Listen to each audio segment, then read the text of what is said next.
Hello everyone, welcome back to another episode of Angler Creek. Today we're going to be creating an old rail yard that will service our passenger train station. We've had that passenger station for a while and neighboring cities have been sending their trains through our stop, but I'd like to go ahead and create our own rail yard so we can get our own trains. We're going to have quite a few towns spread across this region, so I'd like to connect them all with a passenger rail. It may not be the most realistic for a rural US city, but I think it would be fun. So, I must admit, I don't really know much about trains. I did some research on how to set up a realistic rail yard, and my research was very brief. So, if any of you in the comments know a lot about trains, let me know how I did. We can always revisit this in the future and improve the network so it's a little more realistic.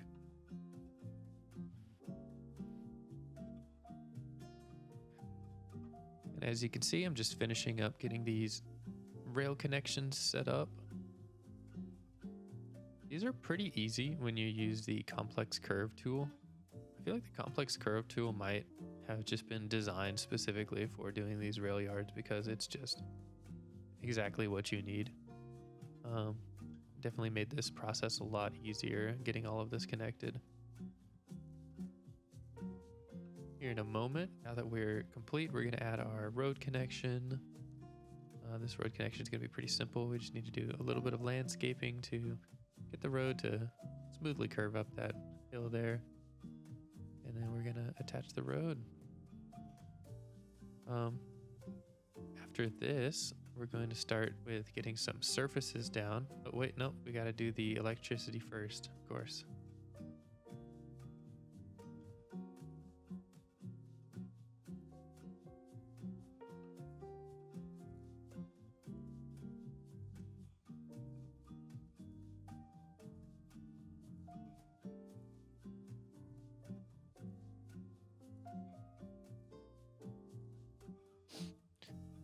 Now we're just getting some surfaces down. I'm going to start with a couple layers of surfaces. We're going to do one of the lighter layers, and then I'm going to layer it with a couple of the darker layers.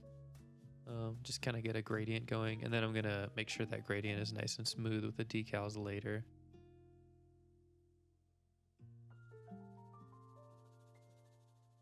I wanted to give this rail yard a really run-down look.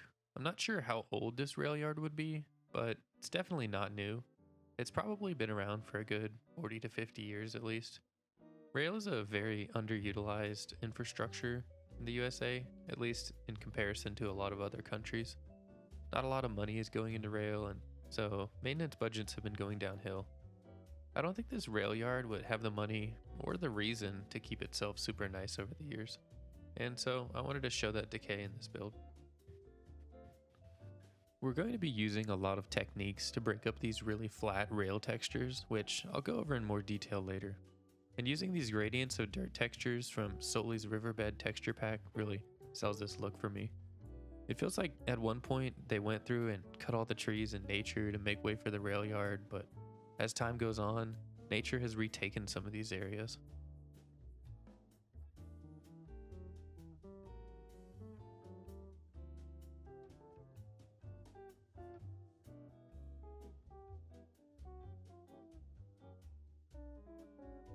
I'm using these decals on the sides of where the pavement is on the rail, because the rail has this really stark stop and end. You know, there's no blending whatsoever. And what I'm trying to do is blend it a little bit so it looks a little bit more like there's gravel laid down and not just strict pavement. I feel like whenever you get that transition a little bit in there, it looks a lot more natural. So that's what I'm going for here. I'm just going through all the sides of the rail and putting in that little bit of dirt to give it a little bit of a transition between the gravel is what I'm going for and the dirt.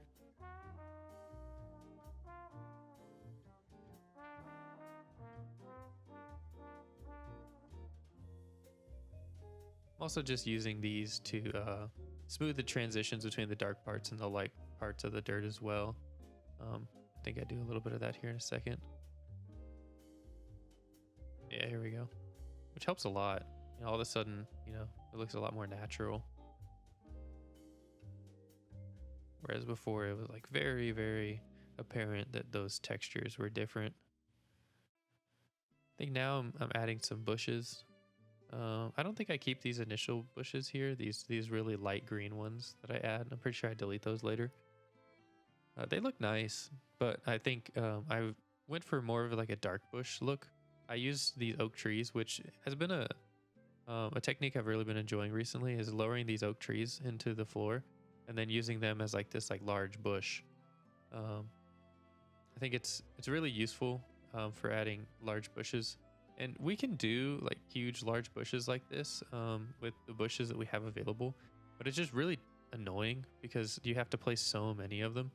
And with the oak trees, you don't have to place quite as a few, and they look really nice, and they give a lot of variation. So, and then what I do here is, so I'll place one layer that's at what is that, -12 meters, and then I'll go through and place another layer at like -11. And I think like one more layer maybe at -10 or something like that. So it gives it a lot of depth. So you have some that are a little bit shorter, some that are a little bit taller. It just makes it really nice and bushy. I think it's a really good technique to use if you want to up your bush game.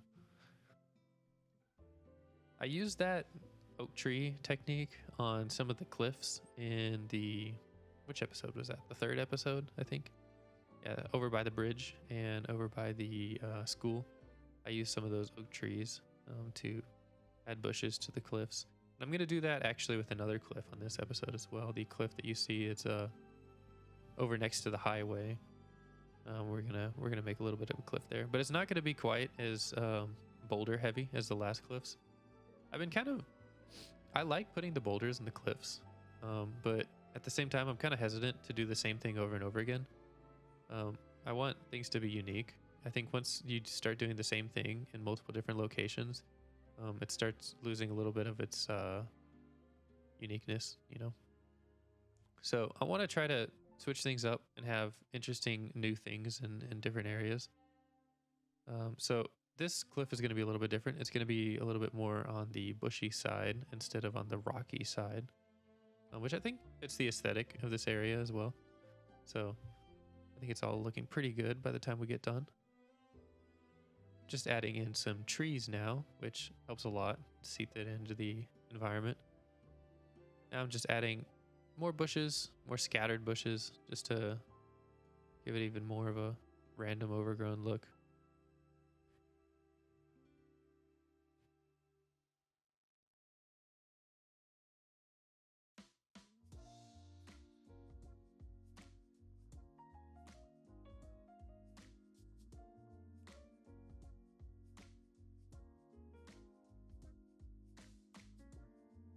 So you see here, I'm placing some decals. I think these decals definitely add to the just rail textures. Like I said, I'm going for like a gravel texture as well, and I think having those differences between the dark rocks and the light rocks will definitely add to the sort of gravel texture that I'm going for from a distance. And I think it adds a lot to just like the dirt transition as well. Because it wouldn't make sense that if there's just dirt surrounding this and then right on the rail yard it's just completely clean. So, you know, you'd want, if it's going to be, you know, surrounded by all of this nature and stuff like that, and you know, I can't imagine that anybody's out here, you know, like sweeping and power washing and cleaning these rails. You know, that doesn't seem very realistic to me. So I think it's a really good touch, and I actually would like to go through and just put those decals on all of the rail that's throughout this entire map. I did actually do that for a lot of the rail that connects to our city. So from this Railyard to our city, I think I did that off camera.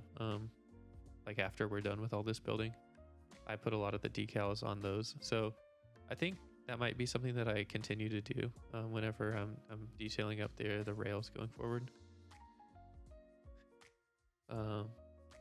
So now I'm just adding some stain decals on the roofs. Just, you know, want to get this place crimed up. I'm going to add some industrial buildings as well, so that'll also sort of add to the reason for having so much grime around here, is because there's going to be a lot of industrial stuff that's going to be, you know, polluting into the air and then coming back down onto the roofs. And And you know, now that we're talking about sort of having these dusty sort of rails, I think it would be interesting to do like one episode where we go through all of the rail and we make really detailed landscaping surrounding all of the rail. And so then, you know, if you wanted to do like a cinematic where you're following a train throughout the city, whenever you're following the train, even in the super, you know, parts that aren't part of the city that are just out in the middle of the forest, are still going to be really detailed because we did all the landscaping out there and it looks really nice. I think that might be kind of fun. I don't know. Let me know what you think, if you want me to do that or not. Just adding some random props. Like I said, not an expert on trains or rail yards or anything, so I'm sure a lot of this probably isn't, you know, super extremely realistic. A little electrical box, maybe that has something to do with the tracks being able to switch and whatnot. You know, some oil tanks.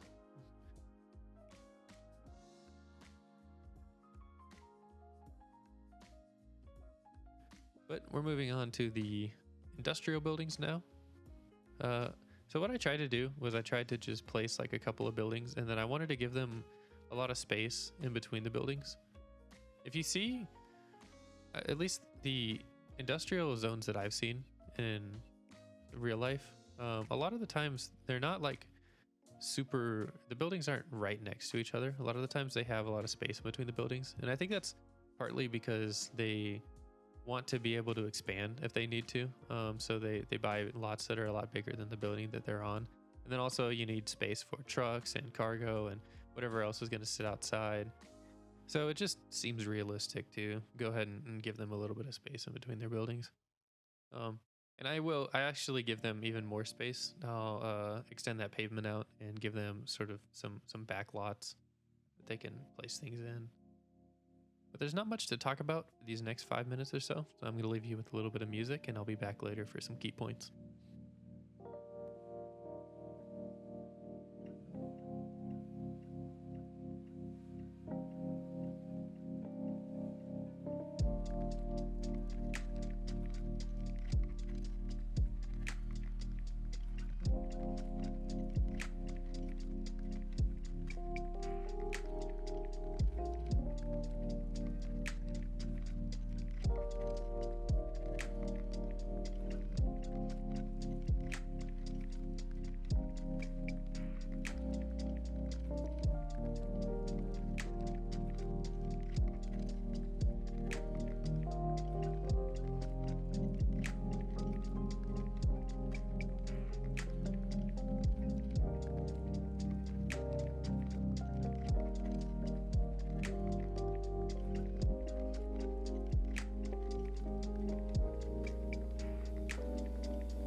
So we just got done detailing up that industrial area. We're going to go through with a couple other passes just for a couple extra details. But for the most part, we're done with that. Just going over this cliff with some small bushes first, and then I'm going to go through and start using that oak tree technique that I talked about earlier in the video. Just lowering it into the ground and spamming it all over the place just to get some really nice and thick bush coverage. So later on, we're going to just sneak some boulders into this, into the parts that don't have a whole lot of bush coverage. And I think it turns out really nice once we have the mixture of the oak trees and the bushes together. I think they play really nicely together. There's a lot of contrast and a lot of interest that gets added. It looks like we're adding them now here. I think the thing that I like about the boulders so much is that since they have complex geometry, unlike the landscape, you can get a lot more of the light bouncing off of them. So there's a lot more of different shadows and light bounces that happen, and it just creates a lot more visual interest than just like those cliff sides, because the cliff sides just don't have a whole lot of just like polygons going on. So the rocks I think help a lot with stuff like that. I wanted to add a little bit of greenery on the edges of these fences, just to kind of seem like maybe, you know, the concrete is wearing away and some stuff is starting to grow through the fence and whatnot. I even add a little bit of dirt right here just to sort of try to simulate that concrete wear. And then I'm just gonna sort of repeat the same thing on this side. I think I lower this bush into the ground a bit to try to just get like some short bushes, and just try to connect these bushes so it looks like the bushes are reaching over the fence and then coming down onto the ground. And I think it looks really nice actually how that turned out.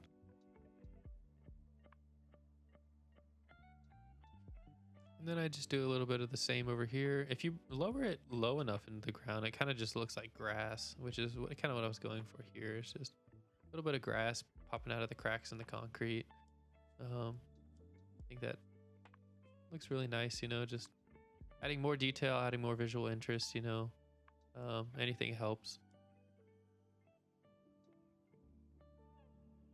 And just cleaning up some of the blank spots up here on the top of the cliff. I want to leave some of the blank spots, but other times, you know, it's nice to just have some bushes there. And well, that's going to conclude today's episode. We're about to transition into some cinematics, so stick around if you want to see those. If you liked the video, I would appreciate a like, and if you want to see more, consider subscribing. Next week, we'll be unveiling our new tropical map. Don't worry, Angler Creek isn't going away anytime soon, but I think this new city is really special, so I hope you tune in.